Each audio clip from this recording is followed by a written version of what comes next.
It's no secret that Red Dead Redemption 3 is highly anticipated, and I've even made a video saying why there shouldn't be a Red Dead 3. But in a world where maximizing profit is the number one priority, for better or for worse, Red Dead 3 will be released in the next couple years. But if you've watched my video on why there shouldn't be a Red Dead Redemption 3, you will know that all the existing stories that people say we could go to, I'm not a big fan of. And that's why in this video, I have created my own personal little story for Red Dead 3 that I'm going to show you all, and I'm going to help you all to visualize it through some AI imagery that I've come up to fit the scenarios. So I hope you enjoy. This is just something I've came up with. I'm not a storyteller, so my apologies if you do not like it. But yeah, let's get into the video. And of course, remember to like this video and subscribe to my channel for more content. Let's go. My story is called Red Dead Revenge, and it follows the story of a man named Edwin Haynes. Our story begins in 1855. Edwin was born on our plantation during the peak of the transatlantic slave trade, and during the first 10 years of Edwin's life, he experienced many of the harsh realities of the world of slavery. However, in 1865, the 13th Amendment saw slavery be abolished in the United States. The plantation that Edwin was kept on abided by these laws and let him and his family free. This was a big turning point, both in history and in Edwin's life.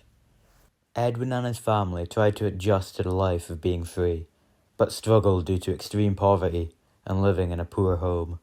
It's no secret that many people were unhappy with the abolishment of slavery, and these people formed a group called the Ku Klux Klan. The KKK are known for their atrocities committed against black people in the South of America. And sometime around 1968, the KKK found Edwin and his family. Edwin's father was lynched, and Edwin and his mother were sent to an illegal slave camp to manufacture illegal weapons. Over the next year, they were held captive, and Edwin's mother passed away in this time. His mind and his body had been broken through the loss of his family and through the torture of slavery. One day, a gang of outlaws showed up to purchase some illegal weapons from these manufacturers. They were unaware of the slave labor, and upon finding out, they were outraged. The gang leader demanded that all the slaves be set free, but of course the slavers didn't exactly agree, and a gunfight ensued. The gunfire continued for quite a while, and at some point, the gang leader was pinned down and was about to get shot by one of the slavers. This is when a single gunshot is heard. The slaver falls to his knees and then to the ground. And at the age of 14, Edwin had taken his first life. The gang cleared out the rest of the camp and then decided to set all the slaves free.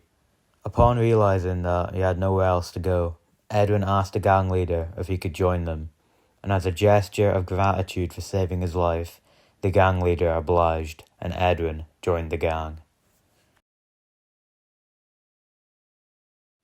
The next part of the story takes place 3 years later in 1872. And at this point in time, Edwin is still part of the gang, and it is revealed to us that a young Dutch Vanderland is also a part of the gang. The two young men were of a similar age, and of their time spent together, they had become very good friends. We learn that Dutch gets constantly teased by the other members of the gang for his youthful dreams of unimaginable wealth, but Edwin is the only one who is supportive of him, which causes their bond to strengthen. The gang arrive in new territories, seeking more opportunities to make some money. Eventually, they are told of a train that is carrying various valuable goods that will pass by town in a few days. They decide that that is their best move, and they decide to hit it. But in the meantime, Edwin and Dutch are sent to hold up some stagecoaches. The stagecoach in question belonged to a local politician who had quite a lot of power in the town. The robbery was successful, and Edwin convinces Dutch that they should spare the politician's life. Dutch obliges, and they head back to camp. On the way back to camp, Dutch asks Edwin about how, since he's lived such a harsh life, why is it that he's so kind and caring and gentle towards others? Edwin said he didn't really know and that it was just his nature. But anyway, the two ride back to camp. Upon arrival, the gang leader is very impressed with the two and rewards them with an important role in the upcoming train robbery. The politician that they spared went back to town and told everyone about what happened, and because of this, they decided to upgrade the security that is going to be on the train that passes through town. But nonetheless, the day of the robbery comes and the gang waits for the train to pass by. When the train arrives, the gang has to fight through waves and waves of enemies just to get onto the train. The gang begin to loot wherever they can, but then notice a vast amount of lawmen coming their way and decide they need to get out of there quick. So when they make their way off the train and jump back onto their horses, one of the men who was on the train, part of the gang, was shot. Dutch tries to convince Edwin to leave them and to help save themselves, but Edwin disregards Dutch's wishes and heads back to save the man. Edwin manages to get the injured gang member onto the back of his horse, and they flee the scene with lawmen chasing them. And after fighting the law for long enough, they flee the scene and decide to leave the area. The gang are being heavily hunted by the law and decide to move to a different area. The gang member that Edwin saved, the one who was shot on the train, soon dies from his injuries. This angered Dutch, as his life was put on the line for a man who is already dying. Tensions throughout the camp are high, and soon a fight starts between Dutch and a few other gang members. The fight is broken up, and Dutch goes on a walk to try and cool off. Edwin follows. It is here where Dutch breaks down and says that he doesn't want any more part of the gang, and as soon as he has enough money he'll be going off on his own to start his own gang. And though it upsets him, Edwin is not surprised, as he has always known Dutch as a man of ambition. The gang was supposed to be lying low, due to the law being mounted firmly on their back. But when they heard about the local bank, they couldn't help but be tempted. Edwin makes his dissatisfaction clear, as he does not want to risk the life of any more of the gang members. However, Dutch's ambition to make more money blinds him, and he seems thrilled with the idea, no matter how many lives of the gang it may cost. This causes the pair to butt heads, and the tension grows between them. Over the coming days, the gang goes to scout the bank and draw up plans for the robbery. And on the day of the robbery, Dutch is unusually quiet. But nonetheless, they make their way into the bank, go through to the vault, and start to loot, but soon realise the bank is completely empty, and Dutch is nowhere to be found. They peer out the window and see an army of lawmen waiting for them to come out the bank. With nowhere else to go, the gang rushes outside and begin to open fire. However, the gang was vastly outnumbered and the fight did not last long.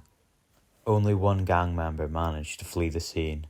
Most were killed, and some, including Edwin, were arrested. Dutch was nowhere to be seen. Edwin is now being held in prison, where he reflects and ponders on what went wrong. And him being held by himself reminds him of the slave camp he was kept on when he was younger. Around about a year later, the gang member who escaped the scene in the bank robbery is also taken to the prison as he was captured. Edwin is happy to see this man, as it's been so long since he's seen a friendly face. But it doesn't take them long to get into conversation about what went wrong with the bank robbery. The man explains that it was all set up by Dutch, and he exchanged the life of the gang for the money that was on their heads. And he also explained that Dutch had started his own gang with a man called Hosea. Edwin is enraged with the betrayal of Dutch, and over the next coming years, he begins to despise him while he rots in his cell. Edwin cannot believe that Dutch, a man he considered his friend, would trade his life for money. In the year 1875, a huge riot breaks out in the prison, and in the chaos, Edwin and the other gang member managed to sneak away from the prison. And now that the pair were free, the gang member suggested that the two go into hiding and move on from the area. But Edwin refused, as he just couldn't accept being betrayed in such a massive level. He had to get payback, no matter what. The gang member warns Edwin about what happens when you become consumed with hatred. The two go their separate ways, and Edwin is fixated on killing Dutch. Determined to track Dutch down, Edwin began to enlist some guns for hire and became the leader of a gang of mercenaries. Soon after this, he reads in a newspaper of a big robbery that was carried out by the Van der Linde gang, and so he decides to move his posse to that area. The posse begins to set up camp in the new territory, and Edwin heads into the local town. He heads into the saloon and takes a seat at the bar, and not long after, a man sits next to him and orders a drink. The pair begin to talk, and the man reveals that his name is Hosea. This triggers Edwin's memory, and he knows that this is the man that Dutch rides with now. They keep chatting until Hosea gets very drunk. Then, Edwin leads him behind the saloon and knocks him unconscious. He takes Hosea and rides back to the camp. Edwin proceeds to torture Hosea for information about Dutch's location. Hosea holds firm, but when the torture gets too extreme, he folds and reveals that the gang will be hitting a train that drives by town in a few days. He then releases Hosea, but then sends a man to follow him back to Dutch. Edwin and his men prepare themselves to face the Van der Linde gang. They set themselves up on a ridge and wait for the train to pass. And surely enough it does pass, and surely enough it's getting robbed. They ride down the hill and start unleashing mass amounts of gunfire onto the train. A man emerges from one of the carriages. It is Dutch. Him and Edwin lock eyes in a moment in which time seems to have frozen. We see the realization on Dutch's face as he realizes that it's Edwin. The gunfire continues, and a few men on each side are killed, and a lot more are injured. However, Edwin and his gang has to flee the scene when law arrives on their position. Edwin and his boys rally back at their camp. The guy sent to follow Hosea reveals that he knows where Dutch's gang is camped. Edwin disregards the fact that many of his boys are severely injured and demands that they prepare to go after the Van der Linde gang. And despite being rather unprepared, him and his boys ride out to the location of the Van der Linde gang's camp. They arrive in the area and scout around before they begin their attack. And without a moment's hesitation, Edwin and his boys ride down the hills and start unleashing more gunfire onto the unprepared Van der Linde gang.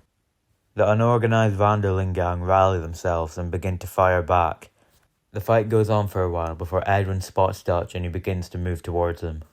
And upon seeing Edwin charging at him, Dutch takes off into the hills. His pursuit of Dutch leads into woodland hills, among a high-up cliff overlooking a river. Edwin taunts Dutch as they exchange gunfire. Dutch tries to reason with him, but Edwin is fully consumed by hatred. Dutch runs up near the cliff's edge and is shot in the side. He falls to the floor and is writhing in pain. Edwin monologues about his hatred towards Dutch, and he stands over him, pointing his gun at his face. Dutch tries to convince Edwin that he is truly sorry for what he did, but Edwin just completely disregards his apology as he is set on killing him. Edwin readies his gun, and then a single gunshot. Edwin drops his gun and falls to the floor. A young Arthur Morgan stands behind him, holding a revolver. Arthur helps Dutch to his feet, and he looks down at the severely injured Edwin and says, "Revenge is a fool's game, old friend." After saying this, Dutch walks away from Edwin. Arthur stands over him, aims his gun at him, and pulls the trigger.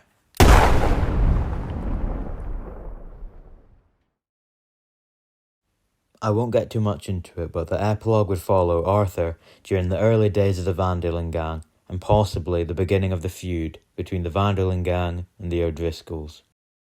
The point of the story is to show how hatred can ruin anyone, and even lead objectively good men to their downfall. Red Dead Revenge is supposed to be the opposite to Red Dead Redemption. You begin as a good man and die a bad one. So with all that being said, I hope you enjoyed today's video. Let me know what you think about my story, and in the comments down below let me know what you would do for the next Red Dead Redemption game. And of course, remember to like and subscribe. We've just hit 200 subscribers, so I want to just take a moment to thank you all for that. And just one more thing. I'll see you in the next one.